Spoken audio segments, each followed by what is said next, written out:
John, tu es le cofondateur de House of Tribes, une plateforme de mise en relation et un studio pour accompagner les professionnels de la mode et du lifestyle dans la création de leurs événements et leurs contenus.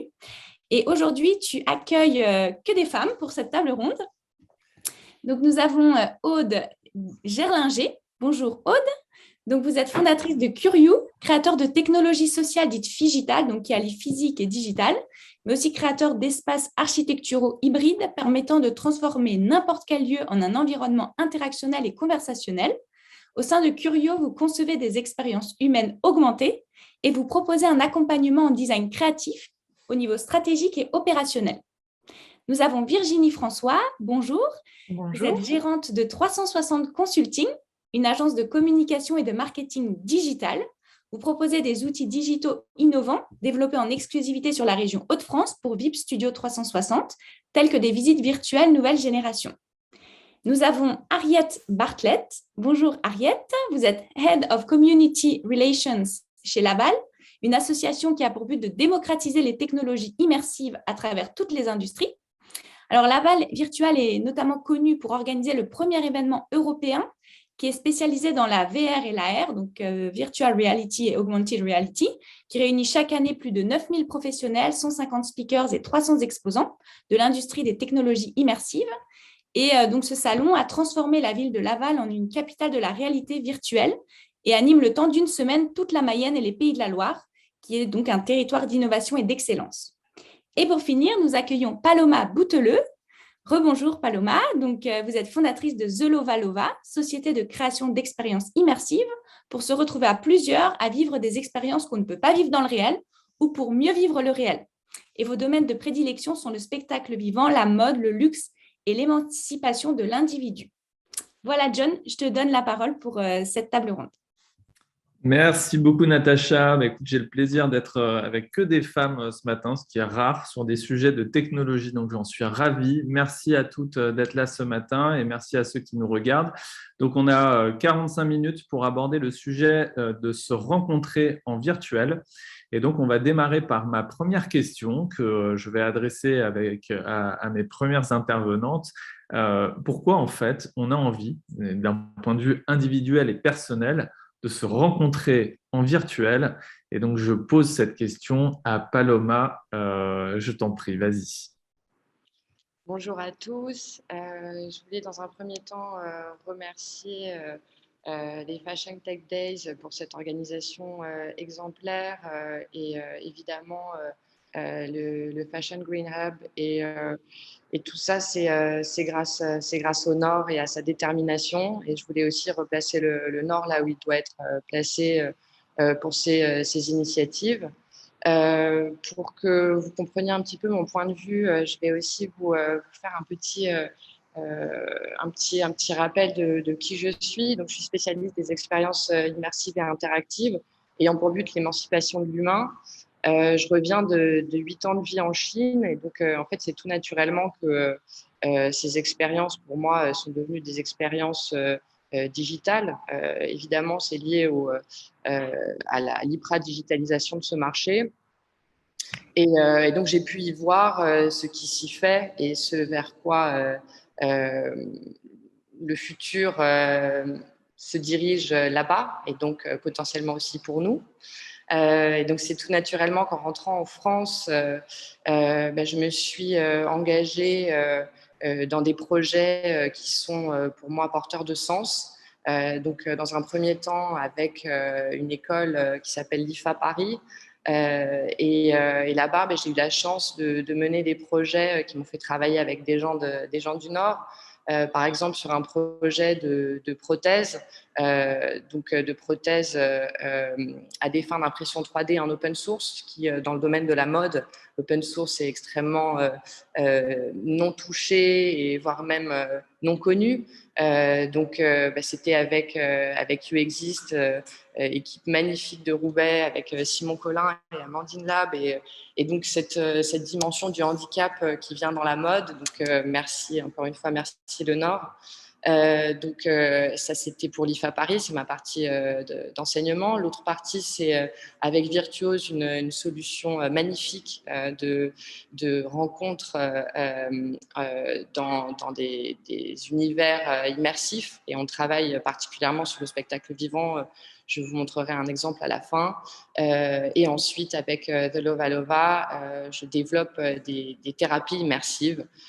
Puisque, comme on le sait, ces outils de l'immersion sont des outils extrêmement qui ont beaucoup de pouvoir sur notre façon de voir le réel, puisque grâce au neuromiroir, on ne fait pas de différence entre ce qu'on vit dans le réel et dans le virtuel.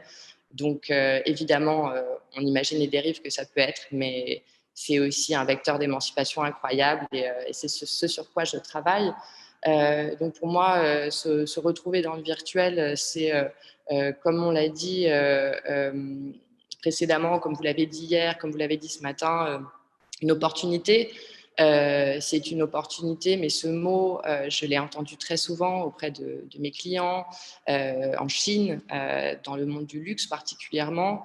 C'est une opportunité qui est souvent vue comme une possibilité de vendre plus, et finalement de produire plus, parce que même si c'est du digital, on sait que le digital, même s'il est dématérialisé, pour qu'il existe, il doit être hosté. Et tout ça, c'est encore de la production.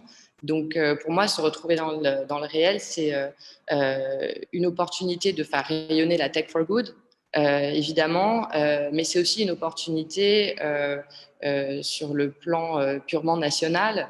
On s'est souvent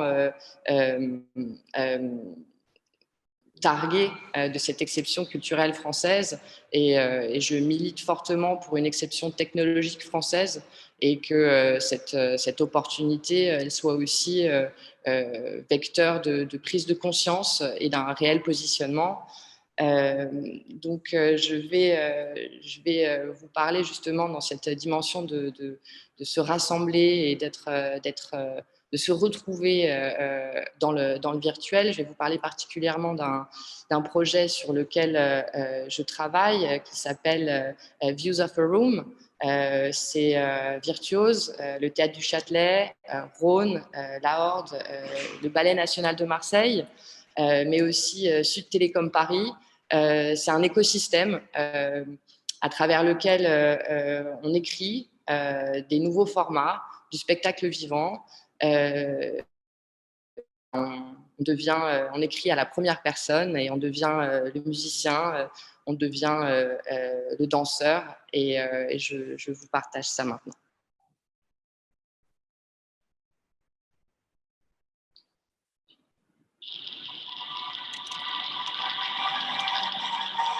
On voit l'écran. Vous entendez ? Alors, on entend, mais on n'a pas d'image. Est-ce que c'est normal?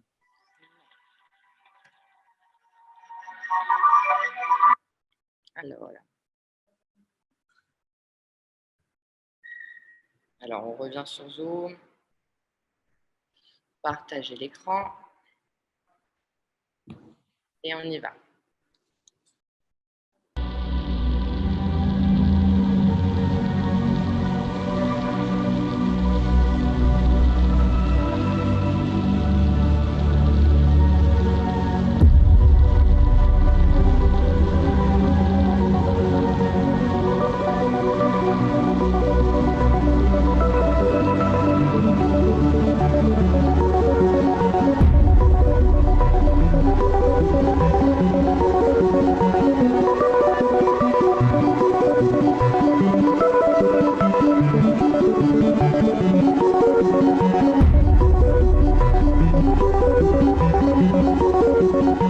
You're about to discover an amazing adventure. Room with a view extended. You are in a dark room. There's a window. You see Paris. You turn, you discover that you are Rome. Then you turn again. Some lights. It's a corridor. Some sound tells you the show is about to start. You follow the lights from blue to red. The show is on. You're on the stage, dancers around you. You see the machines, you listen to the sound, you feel the movement and the energy. From this perspective, you are the musician, the creator of this amazing odyssey.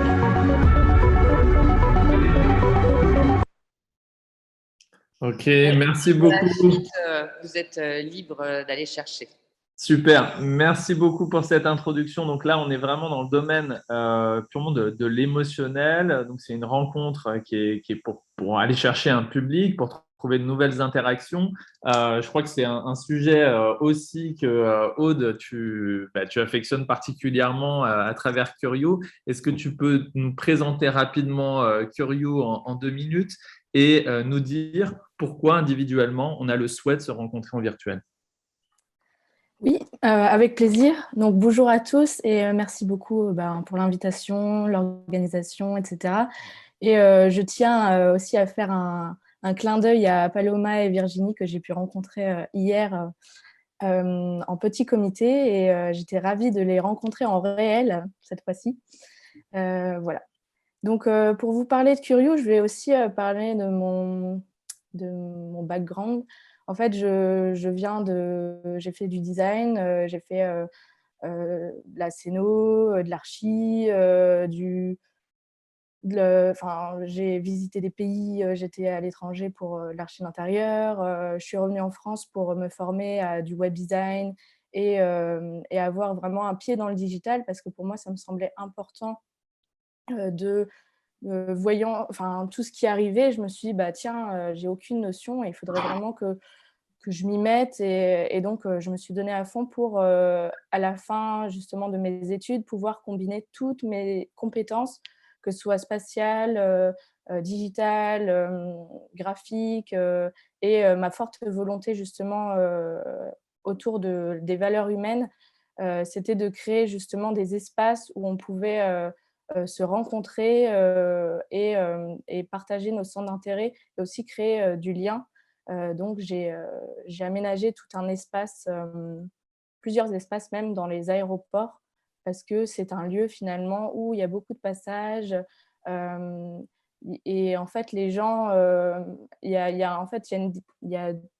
a plusieurs typologies de personnes. Il y a autant des gens super stressés, c'est la première fois qu'ils viennent dans un aéroport, donc ils sont perdus. Et il y a ceux qui sont en voyage d'affaires, qui ont l'habitude de vraiment tout le temps prendre l'avion, être souvent dans ce lieu-là et donc le connaissent par cœur. Et donc, c'est comment aussi créer du lien entre ces deux typologies de personnes pour, d'un côté, être là pour rassurer l'autre et aussi aider à découvrir des nouvelles choses, pourquoi pas aussi découvrir un autre pays, donner des envies de nouveaux voyages. Donc voilà, donc c'était vraiment un projet global autour de tout ça. Et en fait, ça m'a amenée à créer… donc entre deux, je suis partie en voyage aussi d'1 an pour partir à la rencontre de nouvelles cultures et voir aussi voilà, tout ce volet interaction émotionnelle. Est-ce que dans d'autres pays, est-ce qu'on parle le même langage? Est-ce qu'en fait, on se comprend sans avoir les mots, etc. Donc, il y a eu toute cette approche. Et en revenant en fait de ce voyage, j'ai voulu donc créer Curio. Et donc, Curio, c'est quoi? C'est notre motto, c'est en fait, n'ayons pas peur des autres. C'est créer des expériences autour de ce qui est une émotion, la curiosité, donc qui est innée finalement chez l'homme. Donc, la curiosité nous pousse justement à découvrir de nouvelles personnes, découvrir de nouveaux lieux, passer à l'action, etc. Et en fait, il y a aussi de l'autre côté, le pendant de la curiosité, c'est la peur.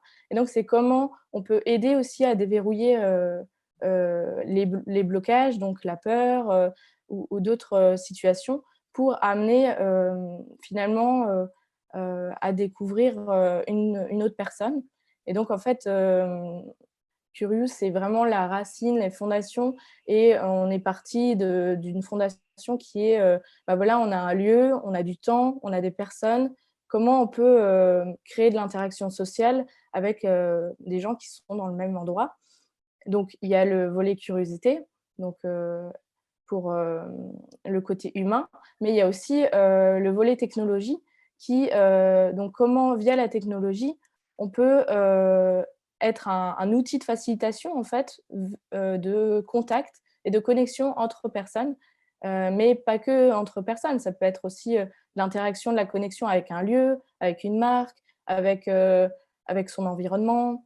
Ça peut être très large. Et donc, voilà, ce qu'on crée, c'est des expériences digitales donc, qui est un volet digital, parce que finalement, les nouvelles générations, c'est un outil maintenant qu'elles connaissent bien, le smartphone ou autre.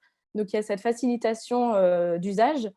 Et c'est comment, via cette technologie, ce biais, comment on peut quand même rester dans le monde réel, car pour moi, c'est en fait très important de garder les pieds sur terre quand même et de pouvoir avoir un lien fort.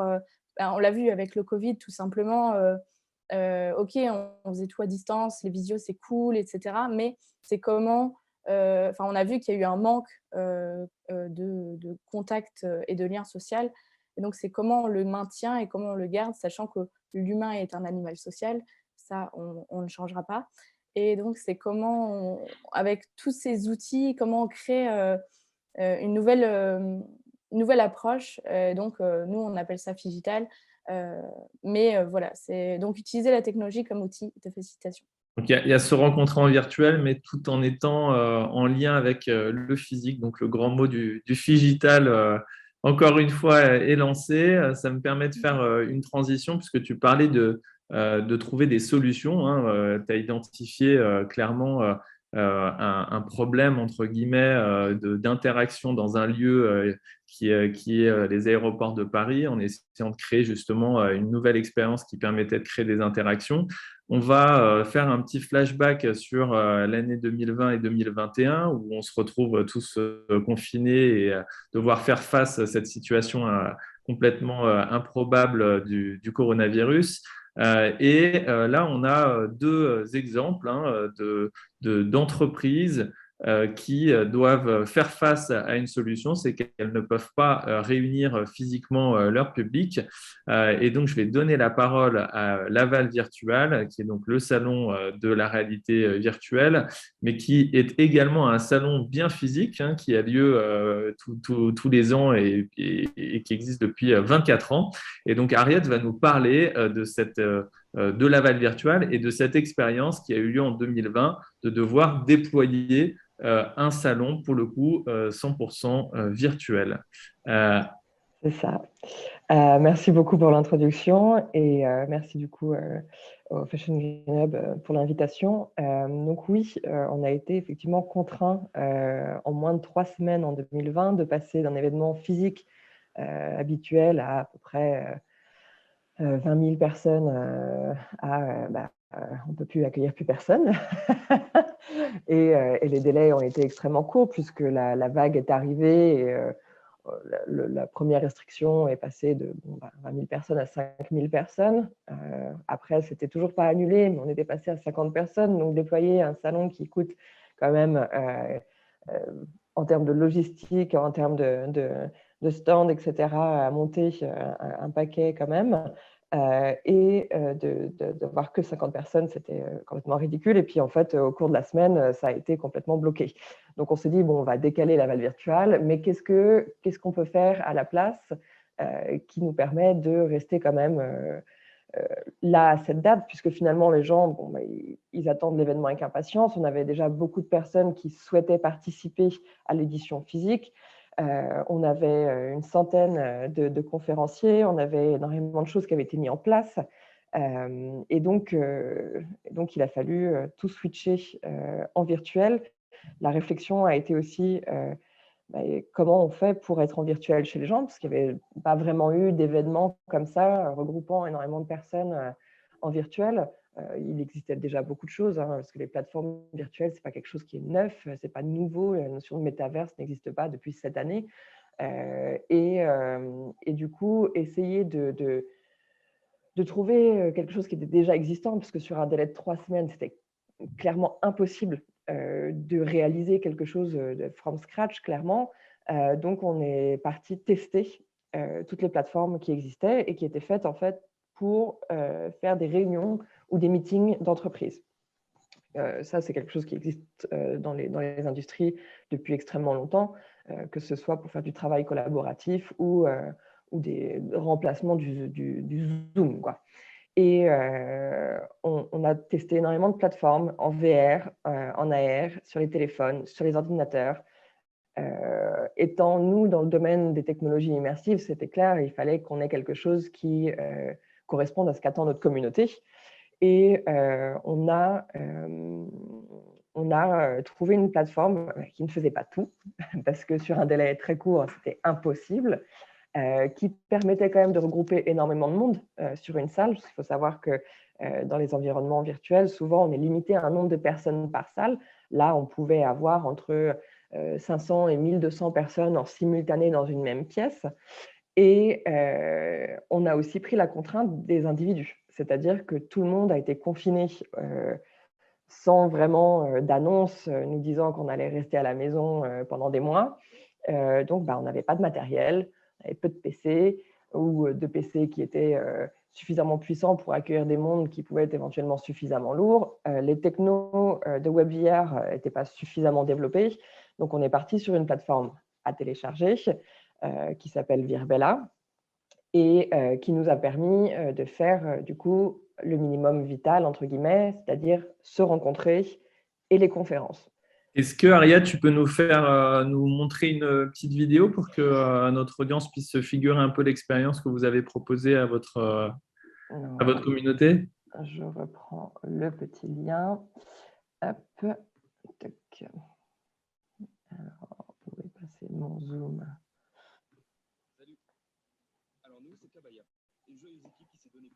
La belle pub, pardon.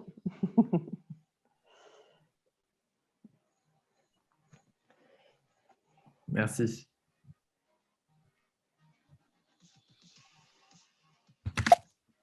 Donc là, vous avez déjà fait un choix, c'est une représentation avec avatar, avec des interactions possibles. C'est ça, donc la plateforme permettait d'avoir des avatars plutôt corrects, même si ça restait quand même un petit peu enfantin en termes d'image.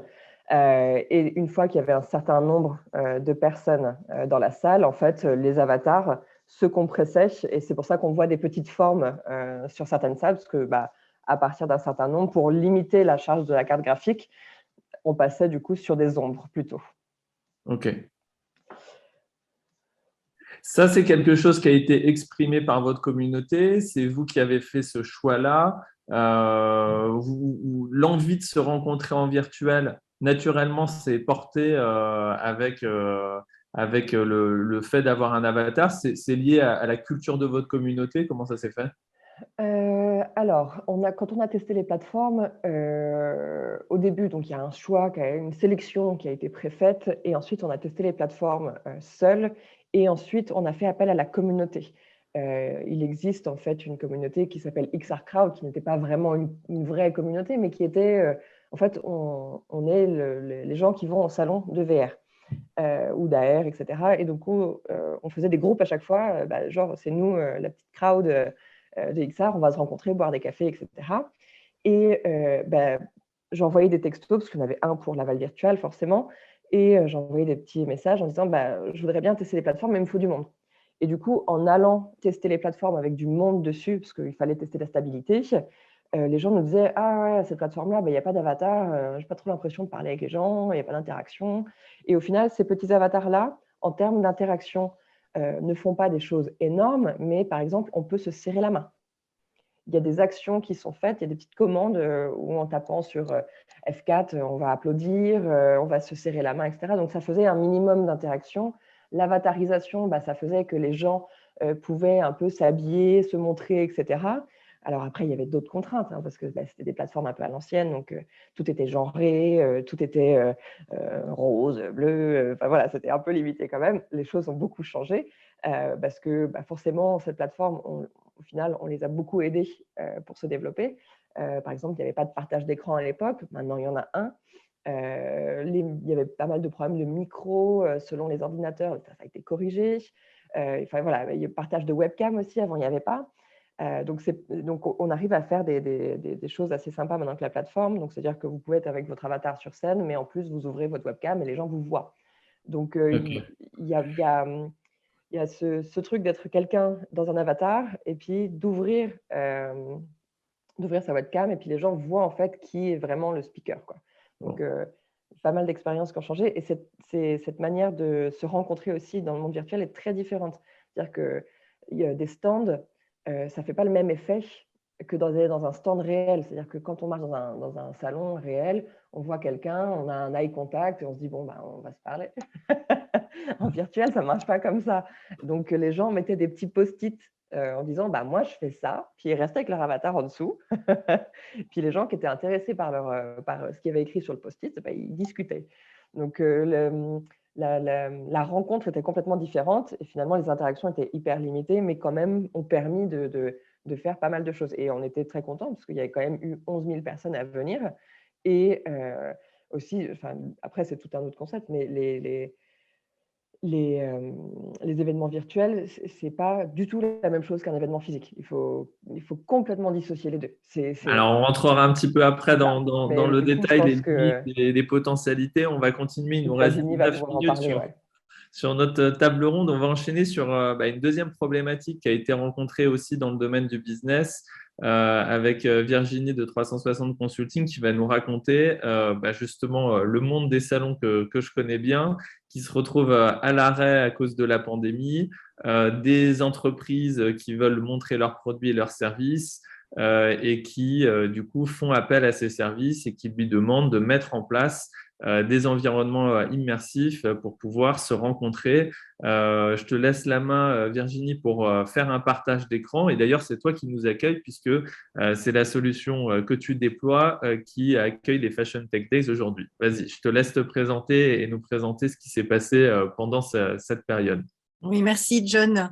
Alors, merci déjà à la Fashion Tech Green, la Green Hub de m'accueillir et puis de nous avoir demandé d'être partenaire pour ce salon virtuel. Alors, on a essayé de faire quelque chose dans un temps assez record parce qu'on l'a fait en quelques jours. Donc, voilà, vous nous excuserez pour les petits éventuels bugs, mais il y a des améliorations qui sont en cours. En tout cas, oui, c'est comme tu le dis si bien, John, on a, face à la pandémie, il a fallu répondre à nos clients.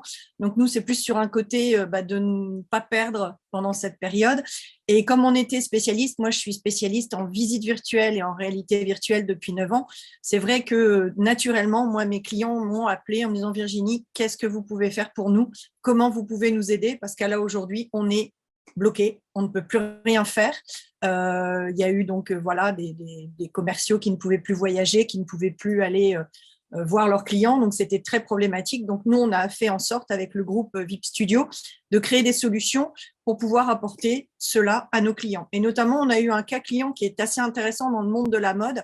On a travaillé donc avec le groupe Damar et eux, ils avaient une problématique, c'était présentation de la nouvelle collection qui se retrouvaient coincés à Roubaix, puisqu'ils sont également à Roubaix, coincés dans leurs locaux avec une sublime collection, puisque vous aviez quand même, moi je l'ai vu et c'était quand même assez sympa, mais impossibilité de faire venir les journalistes pour faire cette présentation de collection et donc de pouvoir la diffuser au plus grand nombre. Donc ils nous ont demandé de créer, donc je vais vous partager mon écran, c'est ce qui sera beaucoup plus sympathique. Voilà, donc je ne sais pas si vous voyez mon écran. Donc voilà, donc on a réalisé donc pour le groupe Damar, on est parti sur une vue aérienne pour dire de relocaliser Damar dans son environnement géographique, d'accord? Et puis on a bien évidemment ajouté ce qu'on appelle chez nous des contenus, des petites choses. Et puis ensuite l'intéressant, c'est de pouvoir justement rentrer dans le groupe Damar, d'accord? Ça fait penser aux solutions qui ont été déployées par l'immobilier, les agents immobiliers pour montrer leurs biens. Voilà. Alors, les agents immobiliers déployaient cela. La seule chose, c'est que c'était assez, on va dire, basique. Là, comme vous voyez, vous avez un intervenant vidéo donc, qui est intégré dans le 360. Vous voyez, je suis dans le 360. Et donc, j'ai la responsable marketing à l'international qui présente Damar. Et vous avez la possibilité de le suivre dans plusieurs langues. C'est-à-dire que vous pouvez choisir en haut les langues que vous décidez et vous allez pouvoir l'avoir dans 4 langues. C'était le souhait de Damar. Mais bien Alors évidemment, ça c'est parce que la personne est trilingue ou c'est parce qu'il y a un il y a principe un traducteur. On a mis un traducteur automatique, mais elle est déjà trilingue. Mais on a demandé à ce que ce soit. Je vais couper pour pas qu'il y ait un double son. Et donc, ils nous ont demandé de le mettre dans plusieurs langues puisqu'ils l'ont partagé à l'ensemble des journalistes en Europe. Et donc, il leur fallait quelque chose qui soit adaptable. Mais par exemple, on peut aller aussi dans le laboratoire de R&D. Je suis Guillaume Boussard. Voilà, vous avez là Guillaume qui va vous présenter son laboratoire, et ce qui permet d'avoir des points d'information. Donc, par exemple, on peut très bien passer d'une pièce à une autre, on peut avoir des petites vidéos de présentation, on peut avoir des informations sur les produits. Et l'avantage de ce que l'on a créé pendant cette période-là, c'est que nos clients, on leur a totalement laissé la main techniquement, et ils peuvent s'en servir autant de fois qu'ils le souhaitent, et ils peuvent le modifier à volonté. Voilà, dans l'instant T, c'est-à-dire qu'ils vont rentrer sur notre plateforme, ils vont pouvoir modifier la vidéo, le contexte, voilà. À part l'infrastructure A360 qui est fixe, qui n'est pas modifiable là. Mais si par exemple demain, Damar me demandait de venir ajouter un autre laboratoire ou une autre pièce, aucun problème, nous on intervient et on vient le faire. Ce que je trouve intéressant là par rapport aux deux exemples qu'on a évoqués avec Laval Virtual et puis VIP Studio, c'est qu'en fonction de la problématique business, pour le coup, on fait des choix à la fois technologiques et d'expérience complètement différents.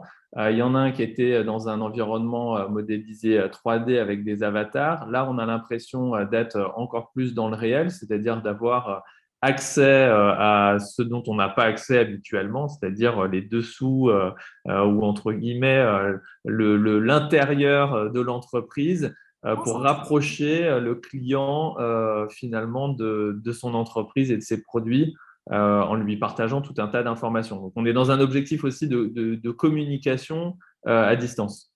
Oui, et puis surtout, ce qu'il faut préciser pour ce showroom de collection qui a été présenté pour Damar, c'est l'économie d'échelle qu'ils ont pu faire. Ce n'est pas indéniable aujourd'hui, on parle quand même de toutes ces choses. C'est vrai que là, ça a été diffusé par un simple lien. Ça a été donné à l'ensemble de tous les journalistes et de toutes les personnes qui le demandaient. Et donc, pour eux, ça véritablement, en période de pandémie qu'on a vécue, ça a été pour eux un choix stratégique aussi et qui leur a été bénéfique puisqu'ils ont pu s'en servir. Donc, aujourd'hui, on en fait même encore plus puisqu'on fait des showrooms de collection où on peut faire du click and collect et de l'achat. Donc, on peut voir les objets à 360. On peut aller présenter une usine de fabrication. C'est ce que Damar voulait faire, mais on a eu des petits soucis.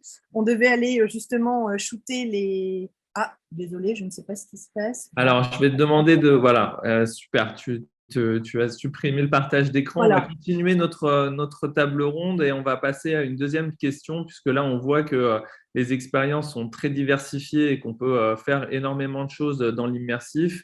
Je vais poser une question à Paloma. On va revenir à Paloma. C'est le sujet des points d'attention. Aujourd'hui, on crée des événements, on crée des mondes virtuels. Il y a un sujet d'expérience avec une notion de parcours utilisateur avant, pendant, après l'événement. Mais toi, aujourd'hui, qu'est-ce que tu peux nous dire, Paloma, sur les points d'attention, les éléments vraiment à prendre en compte quand on crée ces mondes virtuels pour favoriser la bonne rencontre virtuelle? Alors, pour la bonne rencontre virtuelle, il faut se mettre à la place de celui qui va vivre cette expérience. Celui qui en a déjà vécu, là, on l'emmène directement. Alors, évidemment, il peut y avoir tout un parcours. Sur cette dimension digitale, on peut avoir toute une scénographie qui accompagne si on est dans un lieu dédié, ou on peut avoir un kit si on reçoit un casque, ou on peut être sur une web app qui t'emmène avant. Donc ça, très bien. Pour celui qui ne connaît pas, le storytelling et la façon d'écrire,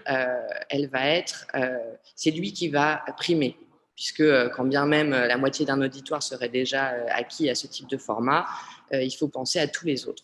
Donc en fait, on est sur des dimensions, puisque ce qu'on va faire ressentir, c'est des émotions de façon quand même assez, avec des accélérations de rythme cardiaque, avec une présence très très accentuée. On ne va pas de prime abord, comme on pourrait dire, balancer toute la sauce. On va y aller tranquillement, de façon à ce qu'on puisse prendre en main déjà cette nouvelle présence. Et donc, il y a vraiment toute cette évolution. la prise en main, et ensuite on va emmener vers de plus en plus et ensuite réaccompagner vers le réel. Mais surtout, ce qui est très important de prendre en considération, et c'est ce que je fais dans la dimension de la partie thérapeutique, c'est cette notion de... À ce moment-là, quand on est en full immersif, quand on est en réalité virtuelle, on n'a pas, on voit pas ce qui se passe autour. On s'en remet complètement sur le plan de l'attention au format qui a été créé pour l'utilisateur.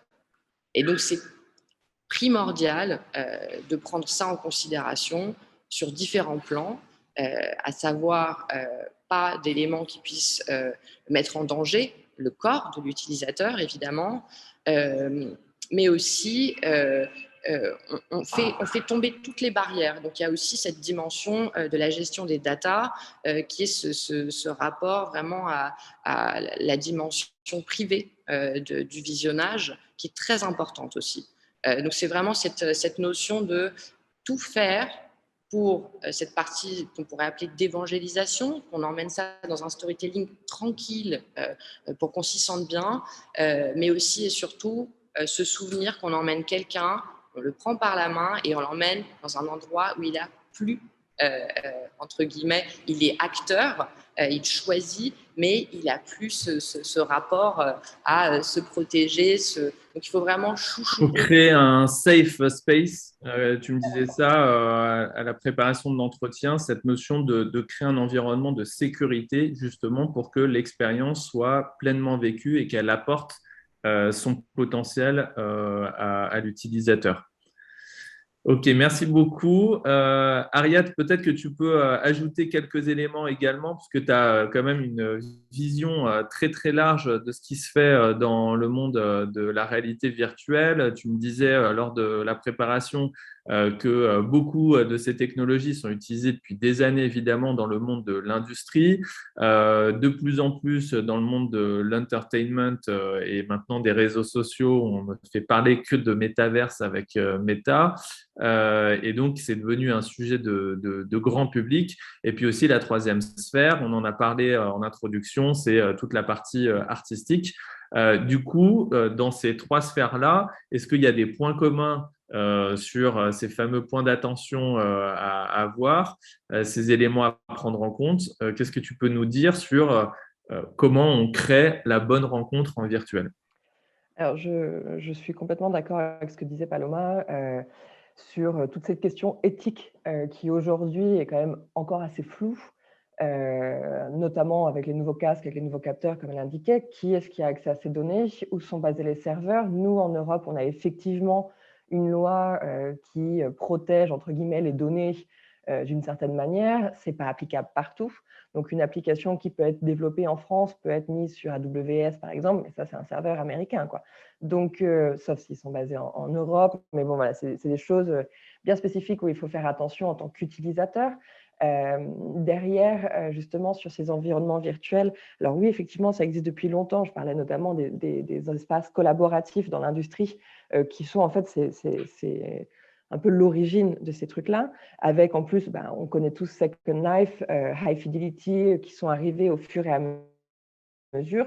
C'est des environnements qui sont chouettes, qui sont hyper créatifs, qui ont permis justement de développer de mieux en mieux ces plateformes, parce qu'en fait, l'industrie, elle a juste regardé un truc elle a fait « Ah, mais ça, c'est vachement cool, je voudrais faire pareil, mais en mettant mes 3D dedans et puis en les modifiant. » Et il faut savoir que la limite de l'industrie est dépassée par les artistes ou par les jeux. C'est-à-dire que les moteurs graphiques qui vont permettre de créer certaines choses par rapport aux jeux vidéo, parce que c'est leur principale activité, va permettre à, par exemple, des artistes d'explorer des choses qui sont hyper limitées en industrie, parce qu'en industrie, en général, on vous dit, vous avez un poste d'ingénieur-chercheur, vous allez faire ça, et il va falloir nous trouver une solution. Les artistes, ils n'ont pas de limite. Donc, ils vont avoir une technologie et ils vont faire « je vois tellement de potentiel avec et je vais y aller ». Et en fait, le merge des trois, il est là. C'est-à-dire qu'il n'y a pas une industrie qui va mieux développer le reste. Et d'ailleurs, on le voit bien, il y a des artistes, nous, sur le Recto Verso, qui ont fini par travailler avec notre branche justement professionnelle, parce que les pros sont allés voir la galerie recto verso, ont vu des artistes qui faisaient des choses qu'eux n'avaient pas réfléchi. Notamment, on pense par exemple à la création d'environnements virtuels quand on se déplace avec une intelligence artificielle.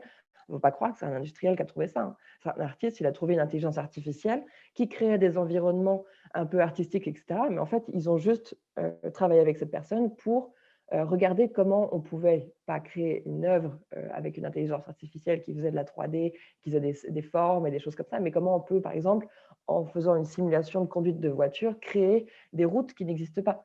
Enfin, voilà. Donc, toutes ces choses-là sont liées et la bulle qu'est le métaverse aujourd'hui n'existe pas.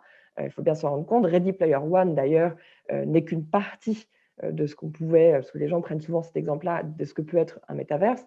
Le métaverse, c'est plutôt un concept. Aujourd'hui, ce n'est pas appliqué. On n'a pas… On pourrait faire une analogie en disant métaverse, c'est comme Internet. C'est ça. C'est un ensemble de systèmes interconnectés, mais c'est plus un concept général qu'un endroit où on va tous se retrouver demain. Exactement, c'est ça. Donc, on va avoir un métaverse où on va travailler. Donc, on va se dire que ça correspond à un LinkedIn. On va avoir un environnement où on va être plutôt social comme Horizon, donc il va être notre Facebook. Mais voilà, c'est des pages Internet, en fait. Le métaverse, c'est un peu tout ça. C'est multiplateforme, multi-utilité. Et aujourd'hui, ça n'existe pas pour l'instant.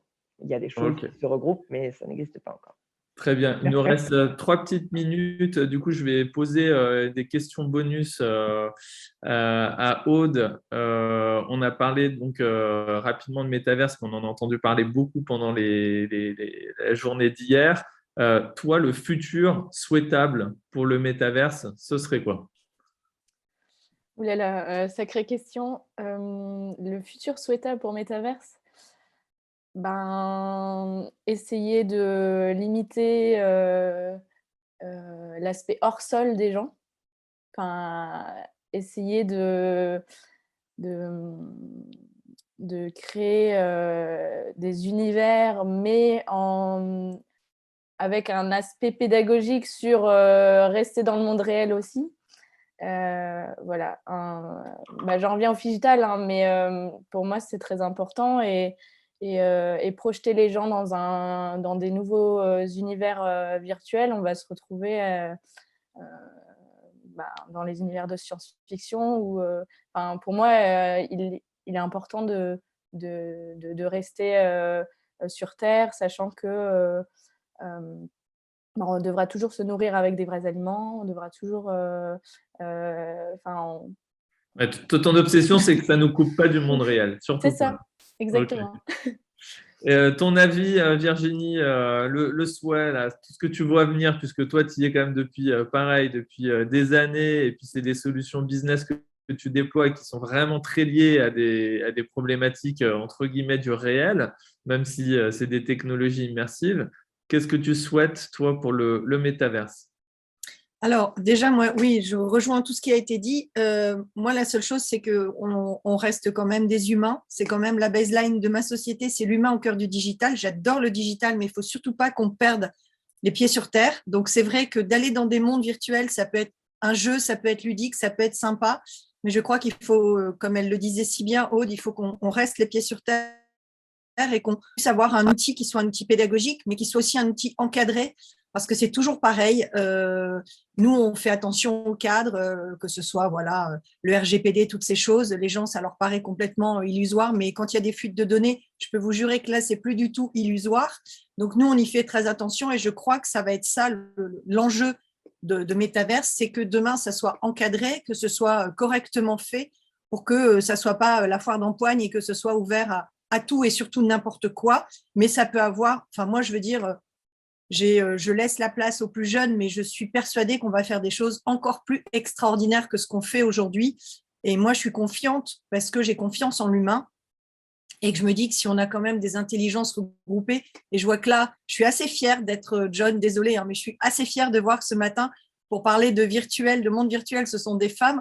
Moi, ça me fait du bien parce que c'est souvent un monde où on me dit c'est des hommes. Et ben non, regardez, là, ce matin, on a une très, très belle brochette. Bravo, Paloma, pour ta pour ta coiffure, c'est sublime. Moi, j'adore. Je trouve, enfin, Paloma est une personne rayonnante. Donc, ça fait vraiment du bien. On a passé un moment assez agréable hier soir. Ça faisait du bien aussi d'être ensemble. Mais oui, que ça reste réel tout en ayant un côté très innovant. Ça serait génial. Ça serait top.